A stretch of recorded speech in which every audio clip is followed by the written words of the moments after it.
మనం ప్రారంభిద్దామండి. Befitting a fortunate slave, Meher Baba's Eruch. ఇది ఈ మధ్య కాలంలోనే ఇది ప్రచురించబడిందండి. బాబా యొక్క మండలిలో అతి ముఖ్యమైనటువంటి సభ్యుడు ఎరిచ్. ఎరిచ్ జీవిత విశేషాలు, అలాగే అతనికి బాబా యందు కల అపారమైనటువంటి అవగాహన, అలాగే అతను బాబాతో పొందిన అనుభవాలు, ఇవన్నీ కూడా దవానా అనేటువంటి ఒక పాశ్చాత్య వనిత, ఆవిడ ఎరిచ్కి సహాయకారిగా, అసిస్టెంట్గా తన జీవితంలో ఎక్కువ భాగం ఆవిడ పనిచేసింది. ఆవిడ చిన్న వయసులోనే, యవ్వనంలో ఉండగానే ఆవిడ భారతదేశం రావడం, మెహరాజాద్‌లో ఆ మండలి వాళ్ళతో కలిసి జీవించడం జరిగింది. ముఖ్యంగా ఎరిచ్‌కి ఆవిడ సెక్రటరీగా ఉంటూ ఉండేది. ఆవిడ తను రికార్డు చేసినటువంటి, తను సేకరించినటువంటి ఈ విషయాలన్నీ కూడా గ్రంథస్థం చేసిందావిడ. ఇది మొత్తం 3 భాగాలుగా ఉంటుందండి. ప్రస్తుతం ఒక భాగమే అది ప్రచురించబడింది. ఆ భాగం అయితే కొన్ని ఎపిసోడ్స్ ఇప్పటికే చదవడం జరిగింది. అవి రికార్డ్ చేయడం కూడా జరిగింది. మెహర్జీ యాప్‌లో 'బిఫిటింగ్ ఏ ఫార్చునేట్ స్లేవ్' అనేటువంటి శీర్షిక కింద అవి ఒక 5, 6 ఎపిసోడ్స్ అందుబాటులో ఉన్నాయండి. దయచేసి అవి కూడా చదువుకోవాలని కోరుతూ ఉన్నా. అయితే క్లుప్తంగా పరిచయం చెప్పి, ఇప్పుడు ఆ నెక్స్ట్ భాగం నుంచి నేను చదవడం కొనసాగిస్తానండి.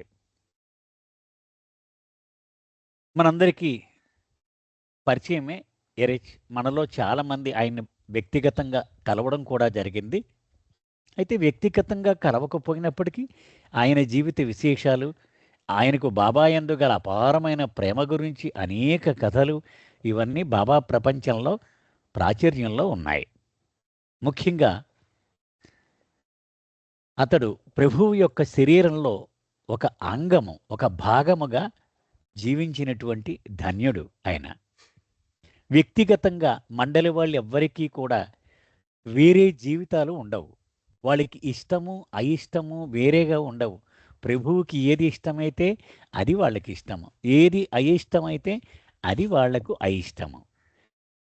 ఈ గ్రంథంలో ఈ విశేషాలను మనము చదువుతూ ఉన్నప్పుడు ఇది ఎంత అక్షర సత్యమో మనకు బోధపడుతుంది. అంటే అతను ఎలా జీవించాడు, తన భవిష్యత్ ప్రేమిక ప్రపంచం కోసము ఒక రోల్ మోడల్ ప్రభువు తీర్చిదిద్దాడు. ఆ రోల్ మోడలే మన మండలి సభ్యులందరూ, ముఖ్యంగా ప్రధానంగా ఏరెచ్.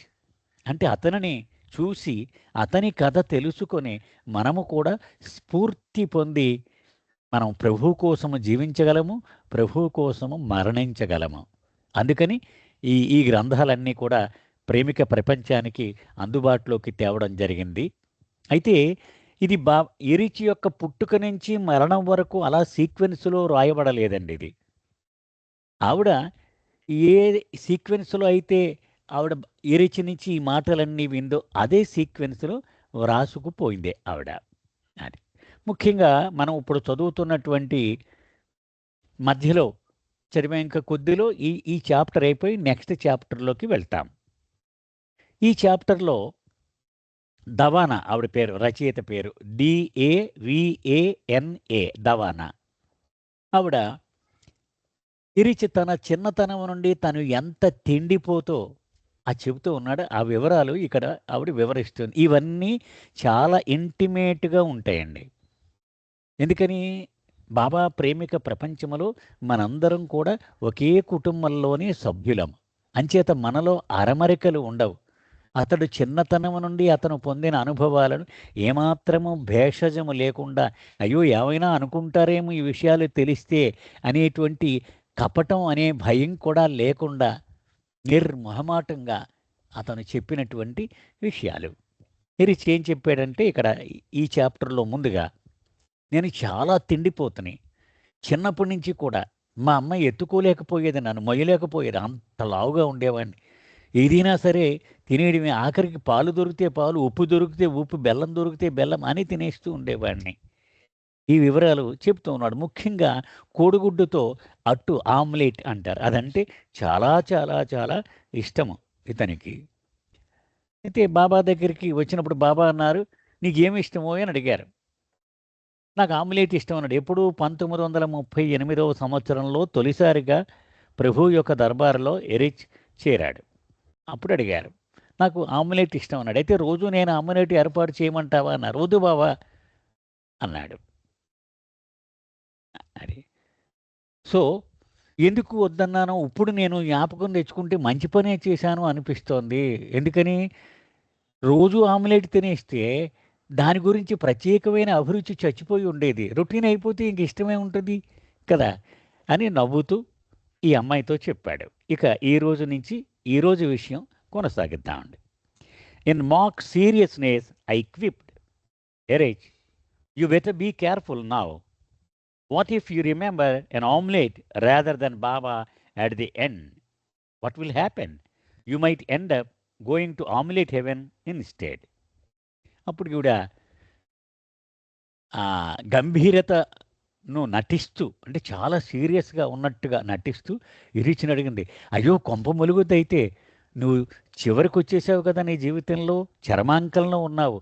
నీ చివరి శ్వాసలో ఆమ్లెట్‌ని గనక గుర్తు తెచ్చుకుంటావేమో చూసుకో అంత ఇష్టమైతే. అప్పుడు ఆమ్లెట్ స్వర్గానికెళ్ళిపోతావు. బాబాను తలుచుకోవడం మానేసి. జాగ్రత్త సుమా" అంది. Erach laughed in quick response. గట్టిగా నవ్వాడు ఎరిచ్. ఇక ఎరిచ్ మాటలు. "No. I will become the egg and you will become the hen." Erach అన్నాడు. "లేదు లేదు అలాగ వదలే. నేను అలా ఆమ్లెట్‌ని తలుచుకుంటే నేను గుడ్డవుతాను. నువ్వు కోడిపెట్ట అవుతావు. Tell me, do you know which come first? గుడ్డు ముందొచ్చిందా? కోడి ముందొచ్చిందా? చెప్పగలవా?" అన్నాడు Erich. Once at dinner time the monthly were having a debate. తమాషాగా చెప్తూ బాబా ఉన్నప్పుడు జరిగినటువంటి అంటే బాబా భౌతికంగా ఉన్నప్పుడు అది కరెక్ట్. బాబా ఎప్పుడూ ఉన్నాడు. ఇప్పుడు కూడా ఉన్నాడు. అయితే భౌతికంగా మనకు అందుబాటులో లేడు. బాబా భౌతికంగా ఉన్నప్పుడు జరిగిన ఒక సంఘటన మనవి చేస్తా అంటున్నాడు ఎరేజ్. ఒకసారి they were sitting around the table at Arnavaz's and Nariman's. మనకు తెలుసు బాబా బొంబాయి ఎప్పుడు వెళ్ళినా అర్ణమాస్, నారిమన్ దాదా గాంధీ దంపతుల ఇల్లు ఏషియానా అనేవారు. అపార్ట్మెంట్ అది. అందులో ఆయనకి స్వతంత్రంగా, చనువుగా అందులో ఉంటూ ఉండేవారు. మేము 20 మంది వచ్చేస్తున్నాం, 4 రోజులు ఉంటాం, అన్ని ఏర్పాట్లు చేయని కబురు పంపితే అన్నీ ఏర్పాటు చేసి వాళ్ళు దగ్గరుండి చూసుకునేవారు. అంత గొప్ప ప్రేమికులు వాళ్ళు. వాళ్ళ ఇంటి దగ్గర ఉన్నాం మేము. డైనింగ్ టేబుల్ చుట్టూ కూర్చొని ఉన్నాం మేము.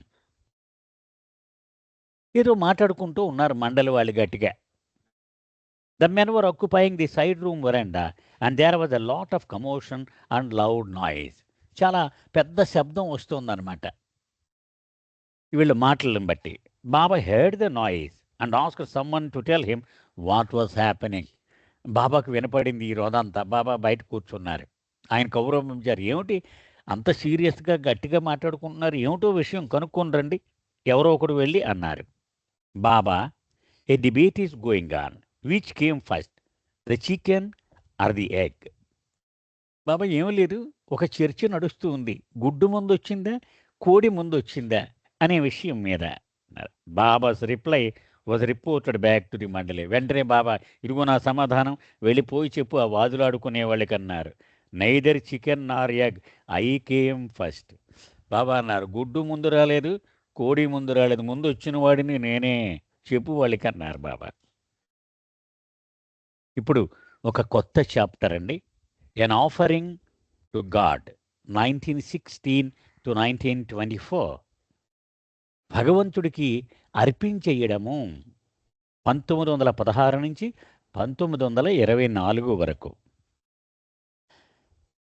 ఈ చాప్టర్లో ఇరిచ్ యొక్క బాల్యము గురించి, ఇరిచ్ యొక్క కుటుంబ సభ్యుల ఆ చిన్ననాటి వివరాలు చాలా అందంగా ఇందులో అందుబాటులోకి వచ్చాయండి మనకి. ఎరిచ్'s father was an intelligent young man with an inventive and practical mind.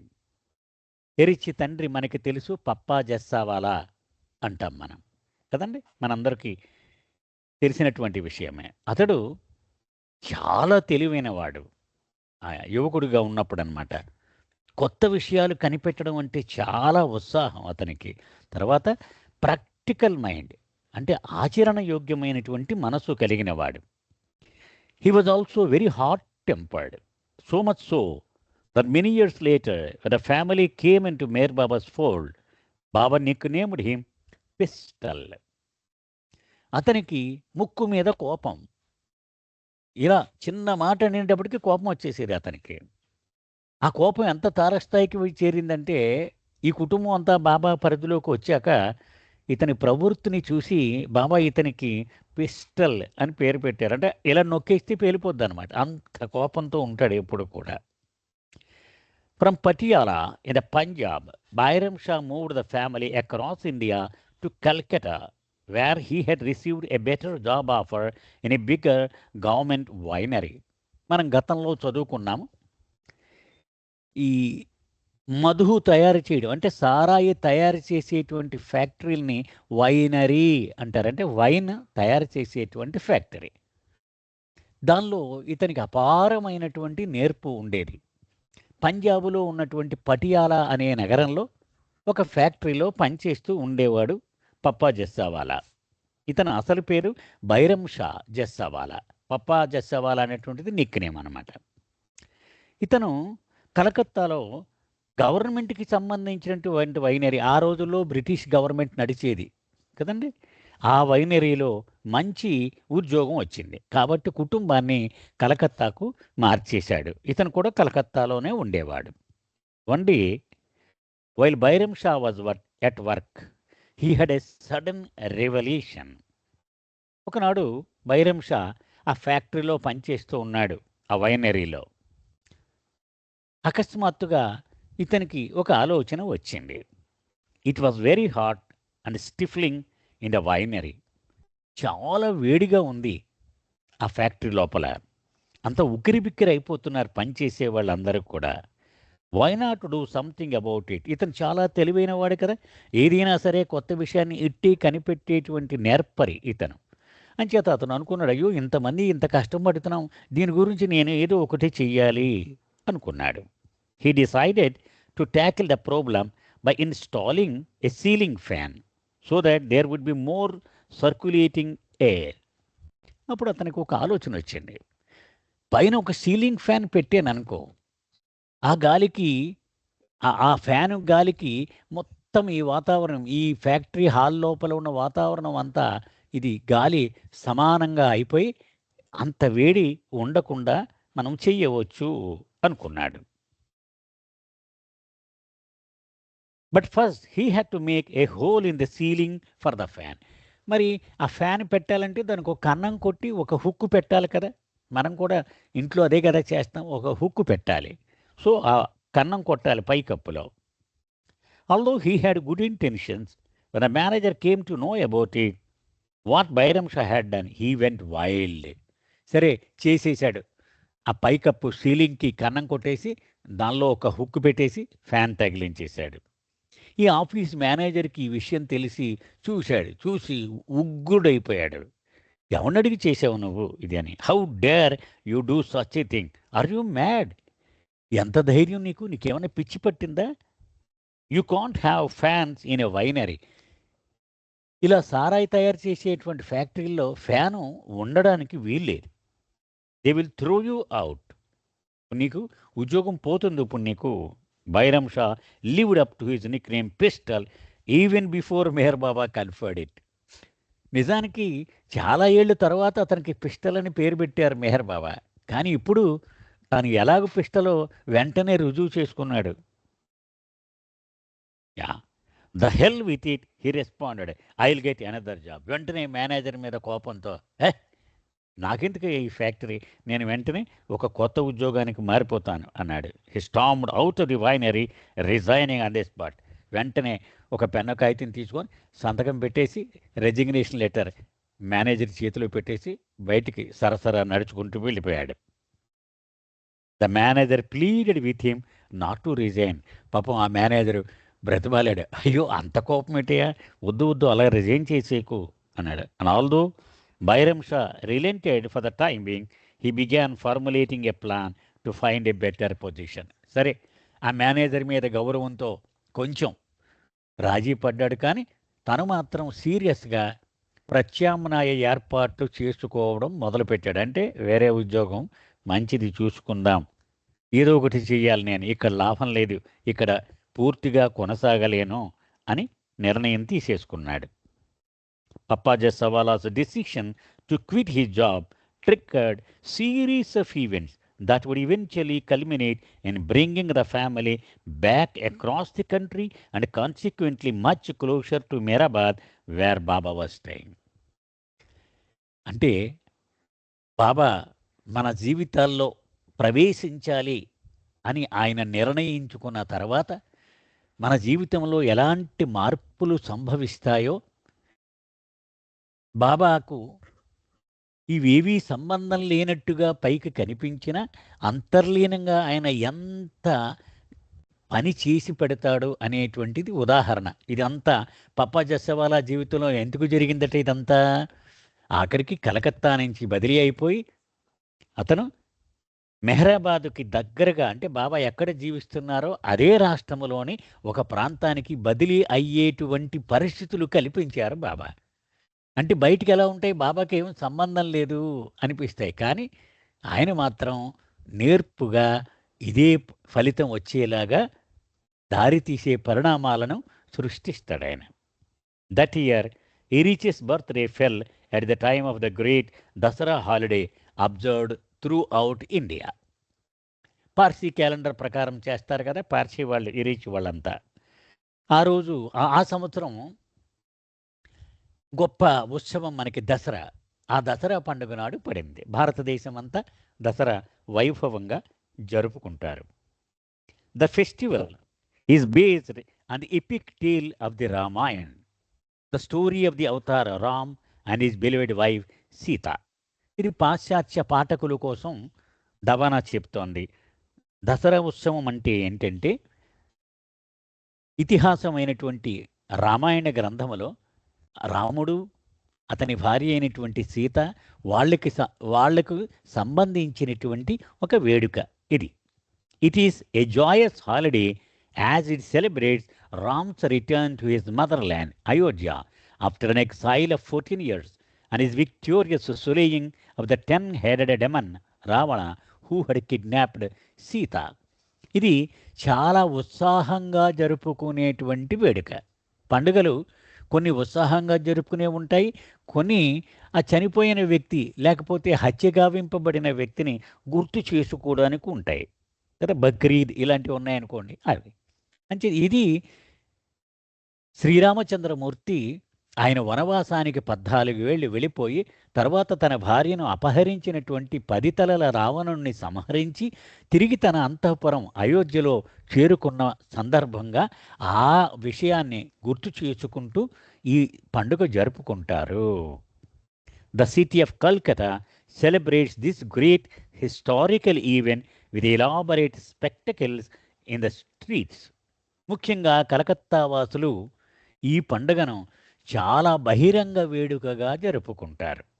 అంటే అన్ని వీధుల్లోనూ కూడా ఈ వేడుక యొక్క వైభవం కనిపించే విధంగా ఈ చారిత్రాత్మకమైనటువంటి ఈ మధుర సంఘటనను జరుపుకుంటూ ఉంటారు. The banks close, school children have holidays and even the roads are cleared off traffic so that the processions with the life-sized statues of the deity Mother Kali can be paraded through the streets and bylanes of the city. అది మనకి హైదరాబాద్లో గణేష్ నిమజ్జనం ఎలా జరుగుతుంది అలాగనమాట. అది ఆ రోజు బ్యాంకులు సెలవు ఇచ్చేస్తారు, స్కూళ్ళన్నీ సెలవు ఇచ్చేస్తారు, రోడ్ల మీద ట్రాఫిక్ కూడా లేకుండా చేసేస్తారు. ఎందుకని పెద్ద పెద్ద విగ్రహాలు, కాళీమాత విగ్రహాలు అవి అన్ని మెయిన్ రోడ్లోనూ సందుల్లోనూ కూడా ఊరేగింపుగా తీసుకువెళ్తారు. The Bengalis adore mother Kali and it is a very lively and colourful time. బెంగాలీలు అందరూ కూడా కాళీమాతను ఆరాధిస్తారు. వాళ్ళు అది చాలా సజీవంగా రంగురంగులతో నిండి అద్భుతమైన వేడుక, అది చూడవలసిందే. The roads are thronged with crowds of people singing and dancing in a joyful abandon. And pujas are performed before the deity day and night. ఇక రోడ్లన్నీ కూడా ఈ భక్తుల గుంపులు, సమూహాలు తిరుగాడుతూ ఉంటాయి, పాటలు పాడుతూ ఉంటారు, డాన్సులు చేస్తూ ఉంటారు. అంటే ఏమి జరిగినా పట్టించుకోనంత పూర్తి స్వేచ్ఛతో వాళ్ళు ఆ వేడుకల్లో పాల్గొంటారు. అది తర్వాత కాళీమాత విగ్రహాల ముందు పగలు రాత్రి వాళ్ళు అలాగ పూజలు చేస్తూనే ఉంటారు. Watching the procession from her balcony, Guy was spellbound by the scene being enacted in the street below her. ఇక మేడ మీద బాల్కనీలో ఈ గాయమాయి నుంచుని చూస్తోంది. ఈ వేడుక కింద రోడ్డు మీద జరుగుతూ ఉంది. ఆశ్చర్యంగా ఆవిడకు కొత్త ఇదంతా. ఎందుకంటే కలకత్తా జరిగినట్టుగా అన్ని చోట్ల జరగదండి ఇది. ఒక మైసూర్లోను కలకత్తాలోను దసరా ఉత్సవాలు అంత వేడుకగా జరుగుతాయన్నమాట. ఈవిడే ఆశ్చర్యంగా చూస్తూ ఉంది. Half a dozen men were pulling a huge statue of Mother Kali, while dozens more were crowding around the float, trying to get closer to the deity, standing majestically on a chariot built to hold her. ఒక పెద్ద రథం మీద కాళీమాత విగ్రహాన్ని ప్రతిష్ఠించారు. ఒక కొంతమంది వ్యక్తులు, ఒక 6 వ్యక్తులు పెద్ద పెద్ద తాళ్లతో ఆ రథాన్ని లాగుతూ ఉన్నారు. ఇంకా అనేక మంది వ్యక్తులు ఆ చుట్టూ ఆ విగ్రహం దగ్గర నిలబడి పూజించడానికి సిద్ధంగా ఉన్నారు. People were throwing themselves at her feet, offering flowers and coconuts. పెద్ద పెద్ద గంపలతో పళ్ళు, స్వీట్లు తెచ్చి ఆ కాళీమాత పాదాల దగ్గర తమను తాము అర్పించుకుంటున్నారు. అంటే విసిరేసుకుంటున్నారన్నమాట, పడిపోతున్నారు ఆ పాదాల దగ్గర. It is said that Kali's tongue, which is always depicted as protruding from her mouth, is actually a representation of Maya's role. అది మనం కాళీమాత విగ్రహాన్ని ఒక్కసారి ఊహించుకుంటే ఆవిడ నాలిక ఎర్రగా ఉండి చాలా పొడవుగా బయటకు వస్తున్నట్టుగా చూపిస్తారు మనకి. అది ఎందుకంటే ఆవిడ నాలికని మాయ పాత్ర ఆ నాలిక పోషిస్తుంది అని చెప్తారు. Meher Baba explained that it is symbolic of everything coming out of and going into him. బాబా ఏమన్నారు? నా నుంచి ఈ సృష్టి సర్వము బయటకు వస్తుంది, మళ్ళీ నాలోకే ఇదంతా వెళ్ళిపోతుంది అని అని చూపించడం అన్నమాట. అది అన్నారు. Maya has to play her role for God. Maya భగవంతుని కోసం తన పాత్ర తాను పోషించి తీరాలి. Although she may not like the duty of tempting people, she had to obey the lord's command. అది మాయకి ఇష్టం ఉన్నా లేకపోయినా ప్రజల్ని ప్రలోభపెడుతూ వాళ్ళని తన వశం చేసుకోవాలి. ఎందుకని? అది అది ప్రభు ఆజ్ఞ కాబట్టి. తన ప్రభు భగవంతుడు, ఆయన ఆజ్ఞ కాబట్టి మాయ ఏం చేస్తుంది? మానవుల్ని వశం చేసుకోవడానికి ప్రయత్నం చేస్తూ ఉంటుంది. Baba said, if there is no Maya where would I be? It is because of Maya that God can then exercise in infinite compassion on mankind. మాయ లేకపోతే నేను ఎందుకుంటాను ఇక్కడ కదా? మాయ మిమ్మల్ని తన వశం చేసేసుకుంది కాబట్టి మీ మీద ఆ వాత్సల్యము, అనంతమైన కరుణను చూపించడం కోసము నేను క్రిందికి దిగి వస్తూ ఉంటాను. ఇక ఎరిచ్ మాటలు. My mother being so young was fascinated by the procession. ఎరిచి అంటున్నాడు, నా తల్లి చాలా చిన్న వయసు. ఆ రోజుల్లో బాల్య వివాహాలు అయిపోతూ ఉండేవి కదండి. మొదటి సంతానం 14 ఏళ్ళకి 15 ఏళ్ళకే కనేసేవారు మొట్టమొదటి పిల్లని. అంచేత ఆవిడ ఈ ఊరేగింపు, ఈ ఉత్సవం చూసి చాలా ప్రభావితురాలు అయిపోయింది ఆవిడ. She asked one of her neighbours standing nearby, what is this? తనతో పాటు ఇరుగు పొరుగు వాళ్ళు కూడా బాల్కనీలో నిలబడి చూస్తుండగా వాళ్ళని అడిగింది, ఏంటి ఇలా చేస్తున్నారు, ఇది దీని అర్థం ఏంటి అని అడిగింది. It is Kali, the mother of creation. ఆ విగ్రహం కాళీమాత, ఆవిడ ఈ సృష్టికి తల్లి అని చెప్పారు వాళ్ళు. But why are the people so excited? మరి ప్రజలేంటి అలాగ ఆవిడ కాళ్ళ మీద అలా పడిపోతున్నారు, ఎందుకలా అని అడిగింది. దే ఆర్ ఆఫరింగ్ దెమ్సెల్వ్స్, తమను తాము కాళీమాత పాదాల దగ్గర అర్పించుకుంటూ ఉన్నారు అని చెప్పారు ఆ ఇరుగు పొరుగులు. My mother was so taken by the adoration and devotion that she spontaneously offered me. ఆహా, ఎంత భక్తి, ఎంత ఆరాధన అని ముగ్ధురాలైపోయి వెంటనే ఆవిడ సంకలో ఉన్నటువంటి ఎరిచ్ ఒకటి 2, 3 ఏళ్ల పసివాడనమాట. అతన్ని అయితే నా కొడుకుని కాళీమాత పాదాల దగ్గర ఇప్పుడే ఇచ్చేస్తున్నాను నేను అనేసి ప్రకటించేసిందావిడ. అర్పించేసిందనమాట. The neighbour exclaimed, what have you done? అమ్మ, ఎంత ప్రమాదం! అదేంటి అలా అనేసావేంటి? నీ కొడుకుని కాళీమాతకి ఇచ్చేయడం అంటే ఏంటో తెలుసా నీకు? అంది. Kali will have him for all time. ఒకసారి ఇచ్చేసావంటే శాశ్వతంగా ఆవిడ తీసేసుకుంటది. He won't be yours anymore. ఒకసారి నువ్వు ఆవిడకి అర్పించేసావంటే ఇక నీ బిడ్డ కాదు వాడు అంది. You see, God accepting your offer means that the child will die. ఇంకా ఆ పొరుగావిడ చెప్పింది, భగవంతుడికి నువ్వు బిడ్డను అర్పించేసావంటే ఆ బిడ్డడు బ్రతకడు కూడా, చనిపోతాడు వాడు.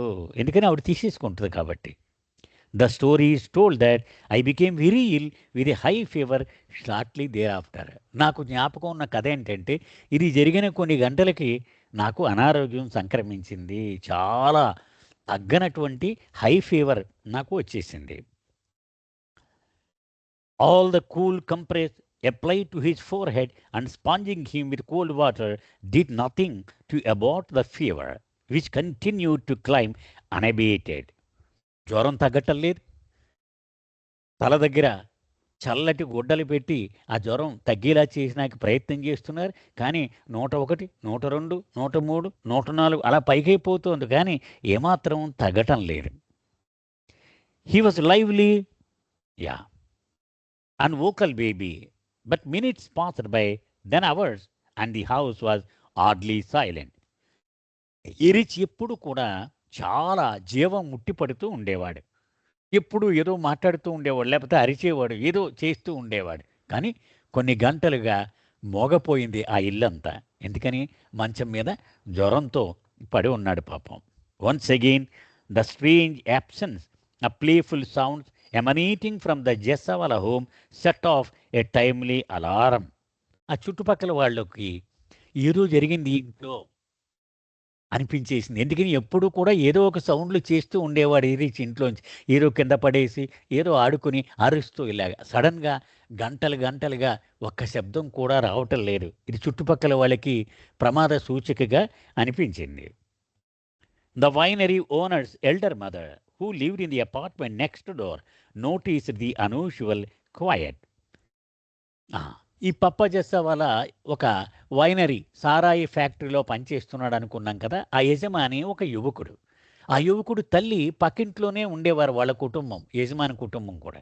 ఆవిడ మొట్టమొదట గమనించింది, ఏదో అయ్యింది కుర్రాడికి, ఇందులో ఉన్న కుర్రాడికి అనుకుంది ఆవిడ. She wondered what could have happen. ఏమై ఉంటుంది ఆ పసివాడు అసలు మాట్లాడటం లేదంటే అనుకుంది ఆవిడ. Normally not an hour would go by without hearing the hoots and screeches of little Eruch as he played. సాధారణంగా మన పక్కింట్లో ఎవడన్నా కుర్రాడంటే ఎప్పుడు ఏవో ఒక సౌండ్లు వింటూనే ఉంటాం కదా. అందులో ఎరిచ్ చాలా చురుకైనటువంటి బాలుడు. ఎప్పుడు అతను ఒక్క గంట కూడా నడిచేది కాదు, అతను అరుపులు, కేకలు, ఏడుపు ఇవేవి లేకుండా. Luckily neighbourly concern ఇంటర్వ్యూండ్.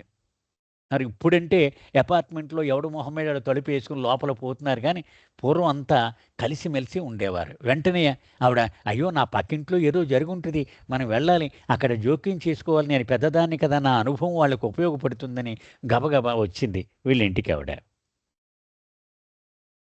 And what the old lady saw as young guy open the door in response to her knocking drained all the colour from her face. ఆవిడ ఇలా వచ్చి తలుపు కొట్టింది.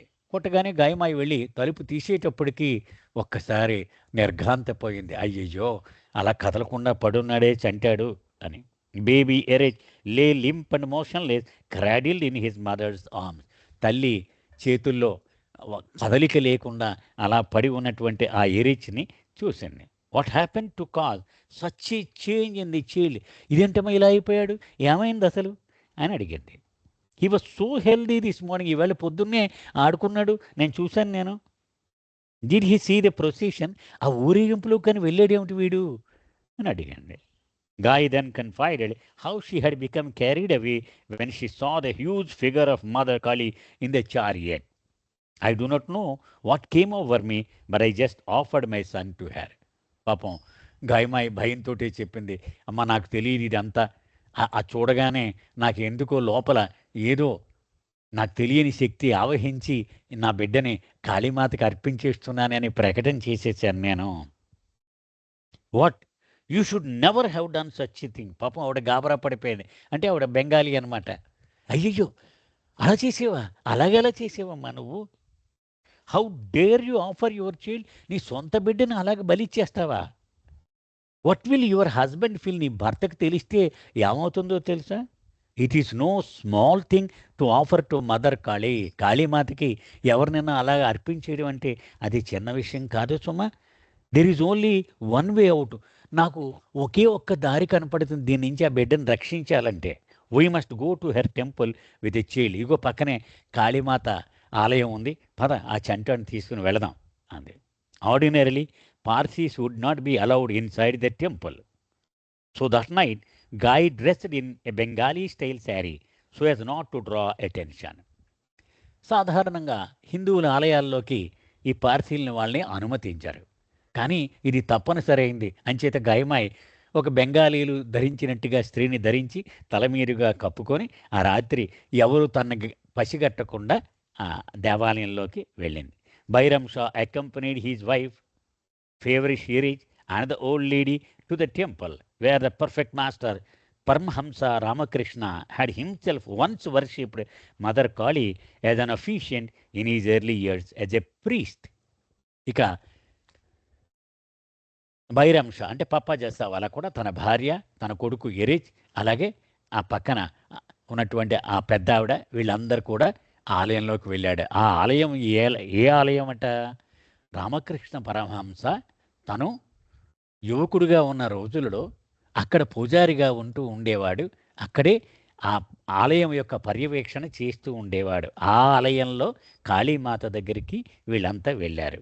Situated at the bank of the Hooghly river, the temple is famous among the Bengalis because of it's association with Ramakrishna. ఇది హుగ్లీ నది ఒడ్డున ఈ ఆలయం ఉంది.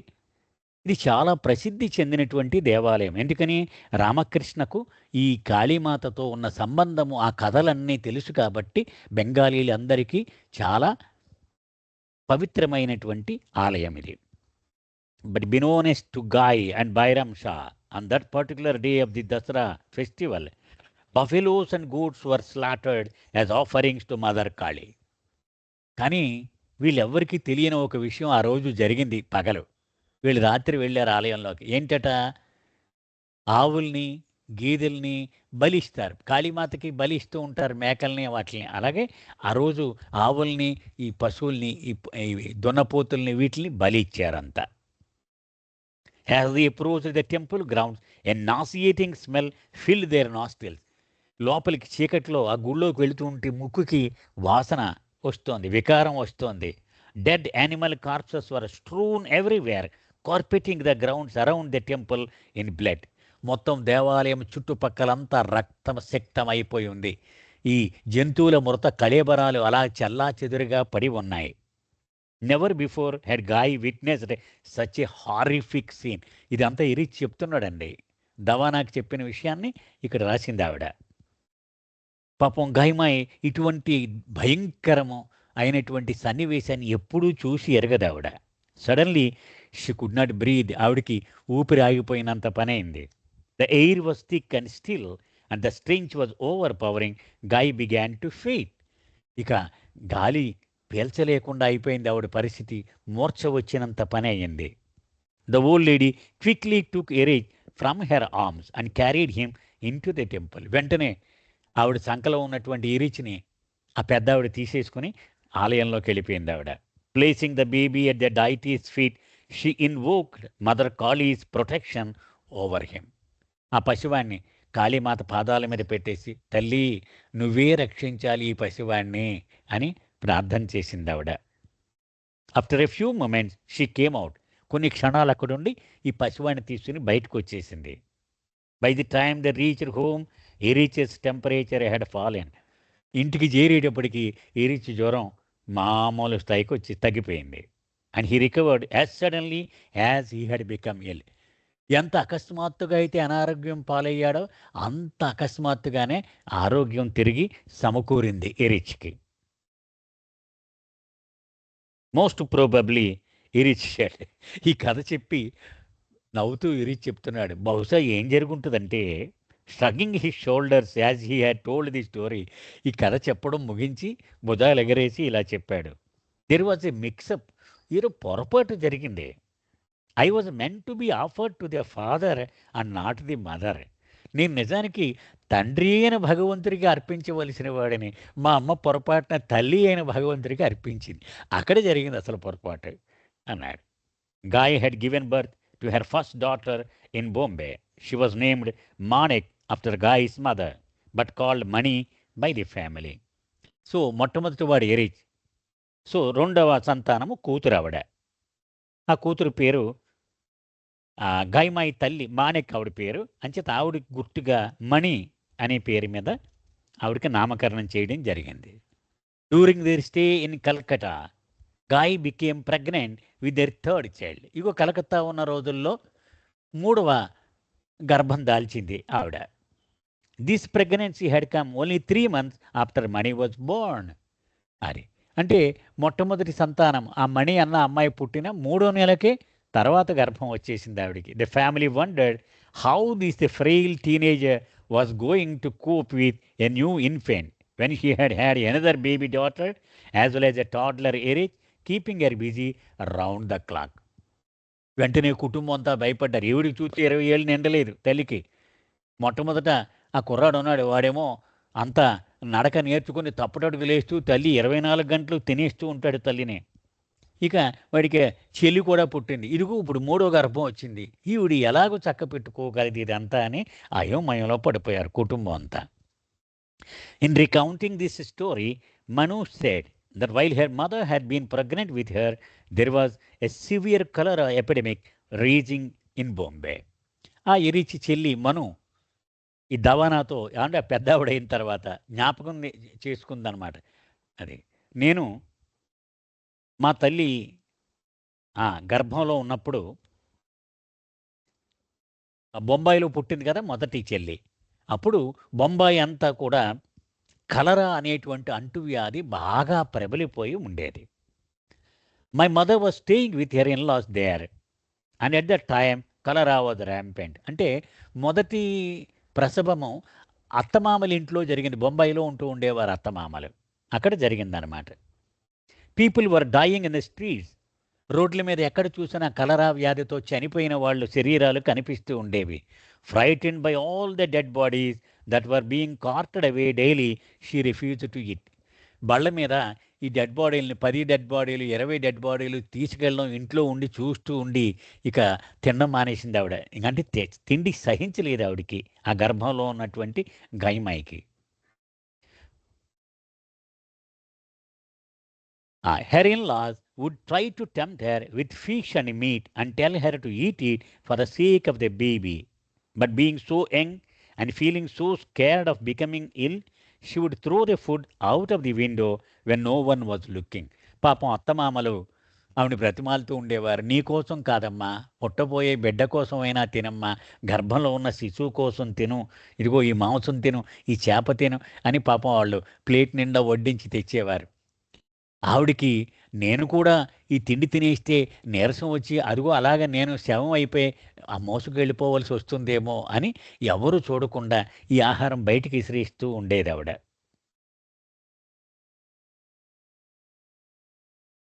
All she could stomach was rice and dal. కేవలము పప్పు అన్నము ఇవి మాత్రము తినేది ఆవిడ. And so she essentially starved herself during that pregnancy. అంచేత ఆవిడ గర్భవతిగా ఉన్నంత కాలము కూడా ఇంచుమించు ఉపవాసంలో ఉన్నట్టే లెక్క. After giving birth to me she was very weak. నాకు ప్రసవం అయిన తర్వాత అంటే నన్ను కన్న తర్వాత పురుడు అయిన తర్వాత చాలా నీరసంగా ఉంది మా అమ్మ. Before she was fully recovered in strength she became pregnant with my sister. ఇంకా ఆవిడ పూర్తిగా రికవర్ అవ్వలేదు, మళ్ళీ గర్భం వచ్చింది ఆవిడికి. Naturally everyone was concern for her health. సాధారణంగానే అందరూ కూడా చాలా ఆందోళన చెందారు. Gula, Gai's unmarried sister, suggested to Bairam Shah that she take Mani and raise her as her own. ఒక్కసారి మనం గాయమాయి కుటుంబం ఫ్యామిలీ ట్రీలోకి వెళ్ళాలండి. గాయమాయి పుట్టిల్లు అహ్మద్‌నగర్. అక్కడ వాళ్ళకొక ఫ్యాక్టరీ ఉండేది వీళ్ళ కుటుంబానికి. అక్బర్ ప్రెస్. ప్రెస్ అంటే పేపర్లు, పుస్తకాలు ప్రింట్ చేసేటువంటి ప్రెస్ కాదు. మహారాష్ట్రమంతా కాటన్ పంట ఎక్కువ. అంటే పత్తి. ఆ పత్తి గుట్టలు గుట్టలుగా వీళ్ళ ఫ్యాక్టరీకొస్తే దాన్ని వడికి గింజలు విడదీసి జిన్నింగ్ అంటారు. ఆ గింజలు విడదీసి ప్రెస్ చేసి గట్టిగా బేళ్లుగా కడతారనమాట. అది కూడా ప్రెస్సే అంటారు. ఆ ఫ్యాక్టరీ వీళ్ళకు ఉండేది. అది. వీళ్ళంతా సట్టా ఫ్యామిలీ అంటారు. రకరకాలుగా పలుకుతూ ఉంటారు. సత్తా అని, సాతా అని. నిజం సట్టా యాక్చువల్‌గా. ఆ కుటుంబం వాళ్ళది పెద్ద కుటుంబం. ఈ మధ్యనే లార్డ్ మెహర్‌లో చదువుకున్నాం. బాబా ఒకసారి వెళ్ళినప్పుడు వాళ్ళ కుటుంబ సభ్యులే 100 మంది ఉన్నారట ఆయన దర్శనం చేసుకున్న వాళ్ళు. అంత పెద్ద కుటుంబం ఉంటూ ఉండేది. బాబాకు విపరీతమైన చనువు ఉండేది ఆ కుటుంబంలో. ఆ కుటుంబంలో గైమాయికి మొత్తం ఒక 80 90 తోబుట్టువులు ఉండేవారు.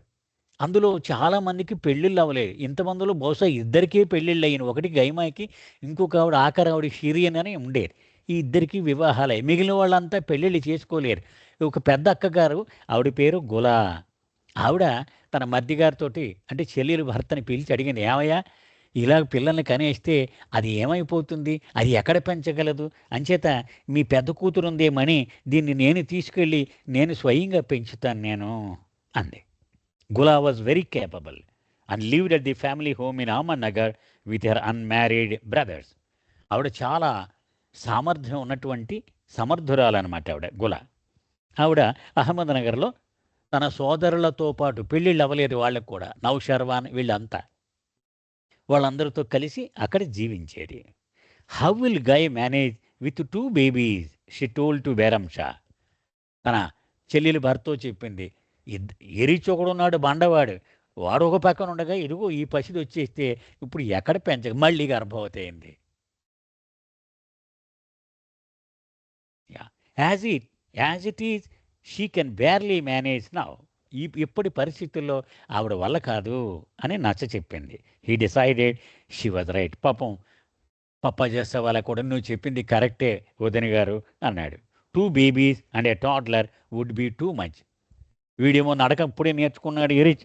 వాడు చాలా తొంటరిగా ఉన్నాడు. వాడిని ప్లస్ ఇగో ఈ చంటిదాన్ని ఇంకా పుట్టబోయే బిడ్డ. అమ్మో!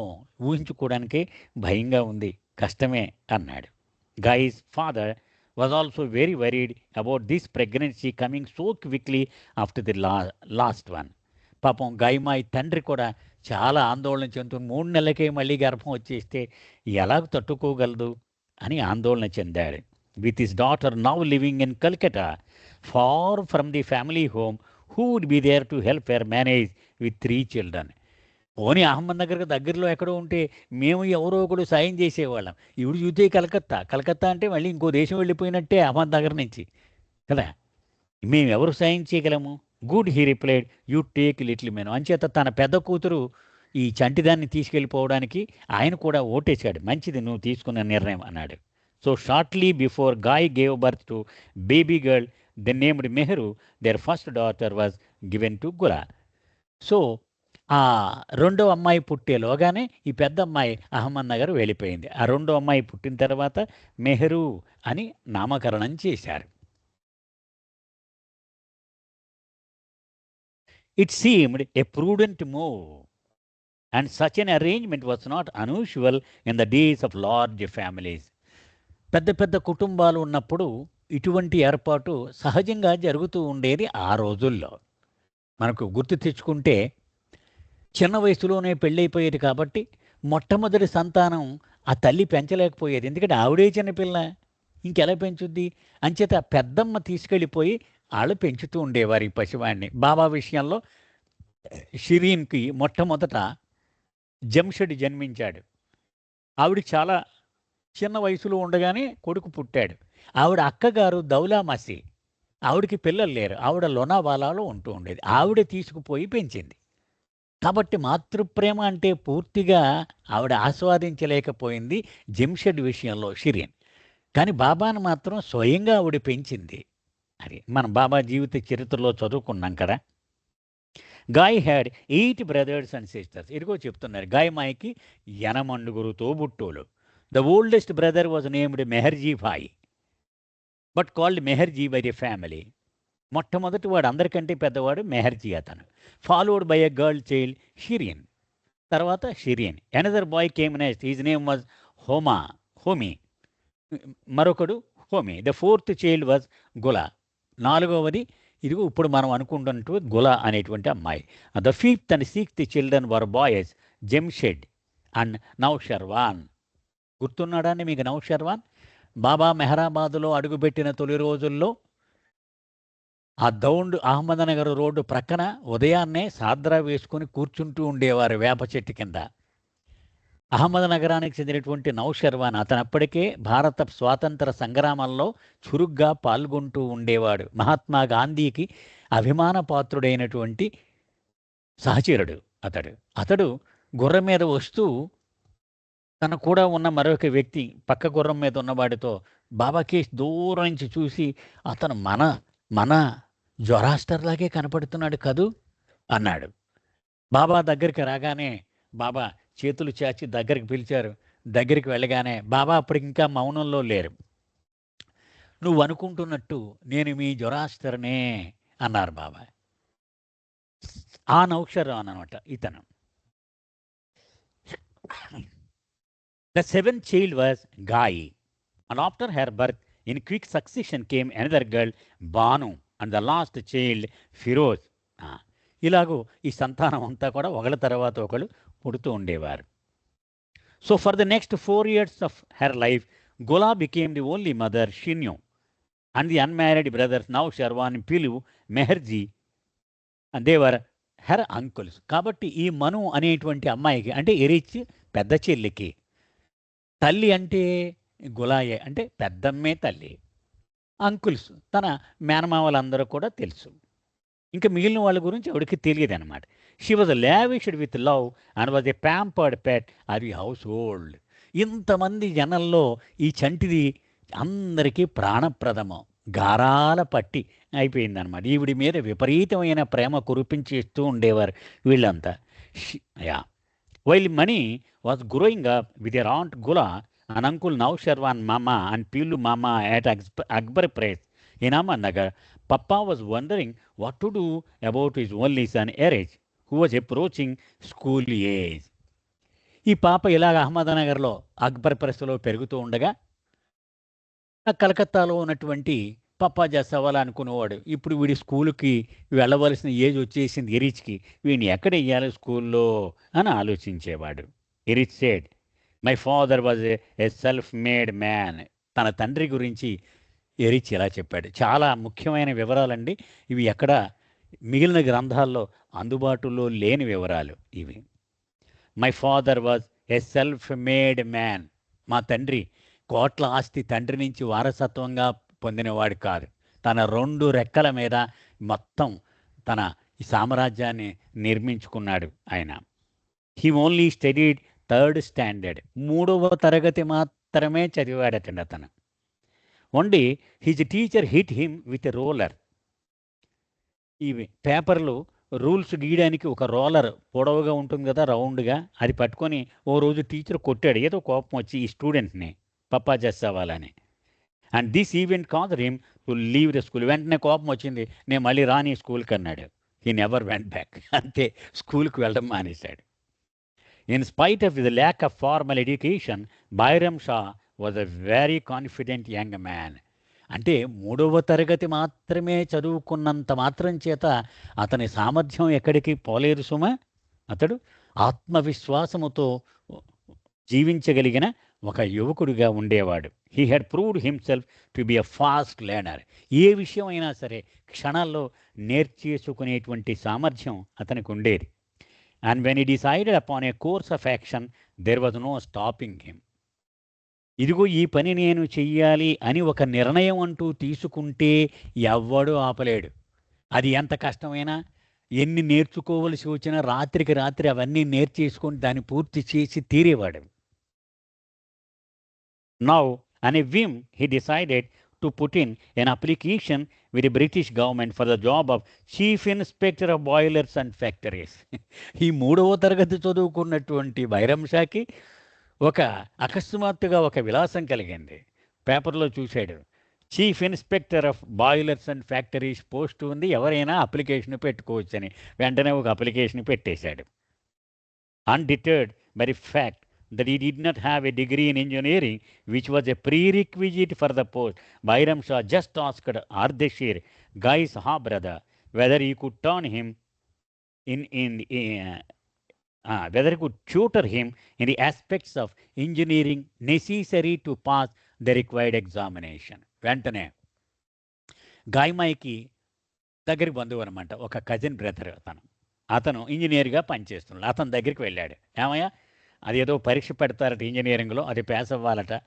నాకు ఎలాగైనా సరే ఆ వివరాలన్నీ కూడా నాకు కొంచెం నేర్పు, నేను నేర్చేసుకుంటా రాత్రి పగలు కూర్చొని, ఎలాగైనా ఆ పోస్ట్ నేను సాధించాలి అన్నది 3వ తరగతి చదువుకున్నటువంటి విద్యార్థి. Ardeshir agreed, and not only did Bairam Shah pass the exam, qualifying as a full-fledged engineer, he became the first Indian ever given the high post of the Chief Inspector of Boilers and Factories for the central provinces of India and Berar. అతను ఆ degree వెంటనే ఆ పరీక్షలో pass అయిపోయాడు, ఆ degree వచ్చేసింది. అప్పటి వరకు ఇంగ్లీష్ వాళ్ళకి ఈ పదవి ఇచ్చేవారు. మొట్టమొదటి భారతీయుడు ఇతను. అంటే ఎంత సామర్థ్యం ఉన్నవాడో చూడండి అతను, బైరం షా జస్సావాలా. అతన్ని central provinces of India and Berar, central provinces అంటే మధ్యప్రదేశ్, ఆ ప్రాంతానికి చీఫ్ ఇన్స్పెక్టర్ ఆఫ్ బాయిలర్స్గా వేశారు. Bairam Shah's new post required him to travel frequently and long tours and Gai often accompanied him. అంచేత ఈ కొత్త ఉద్యోగంలో చేరాక చాలా దూరాలు ప్రయాణించవలసి. చీఫ్ ఇన్స్పెక్టర్ అంటే మొత్తం స్టేట్ అంతా అతని అధీనంలో ఉంటుంది. అంచేత గైమాయిన్ కూడా తీసుకెళ్ళిపోతూ ఉండేవాడు తన వెంట. This posed the problem of what to do about little Eruch's education. ఇక ఇతను ఆందోళన పడ్డాడు, నేను భార్యను తీసుకెళ్ళిపోతున్నాను, ఈ చంటాడు చదువు సంగతి ఏంటి, ఏదో ఒకటి చేయాలి మనం అని ఆందోళన చెందేవాడు. ఇరిచి మాటలు. That is how we came to Nagpur. చూసా బాబా ఎలా పనిచేస్తున్నాడో చూడండి అని ఇరిచి చెప్తున్నాడు. సో కలకత్తా నుంచి కొత్త ఉద్యోగం ఇప్పించి నన్ను మొత్తానికి నా చదువు గురించి ఆందోళనలో పడేసి నాగపూర్ వచ్చేలాగా చేశాడు Baba. A place of great importance in my life. నా జీవితంలో నాగపూర్కి విశిష్టమైన పాత్ర ఉంది. My father had to go on tour now and again for his work and he decided to put me as a boarder in Nasik because it has a good climate. మా తండ్రి అస్తమానం అక్కడికి ఇక్కడికి తిరగాలి కదా, అంచేత వీడికి నాసిక్ అయితే వాతావరణం చాలా బాగుంటుంది, నాసిక్లో ఎక్కడన్నా పెడదాం వీడిని చంటాన్ని అనుకున్నాడు. It had nothing to do with Baba. Nobody had ever heard of Baba at that time. మేమేదో బాబా నాసిక్లో ఉండడానికి వెళ్ళామనుకుంటున్నారు కనుక మా ఇంట్లో ఎవ్వడూ బాబా గురించి అప్పటికి వినలేదు. It was a Zoroastrian school. ఆ నాసిక్లో ఒక ఇద్దరు దంపతులు పార్సీ వాళ్ళు ఒక జొరాస్ట్రియన్ స్కూల్ ఒకటి స్టార్ట్ చేశారు. You see my father was a rather orthodox. మా తండ్రి చాలా ఛాందస్యమైనటువంటి జొరాస్ట్రియన్ మతస్థుడు. So he thought he child should grow up Zoroastrian. అతనేమనుకున్నాడు, నా కొడుకు ఒక జొరాస్ట్రియన్ లాగే అతని పెంపకం ఉండాలి అనుకున్నాడు. ఇక్కడికి ఈరోజు ఆపుదామండి. అవతార్ మెహర్ బాబాకి జై.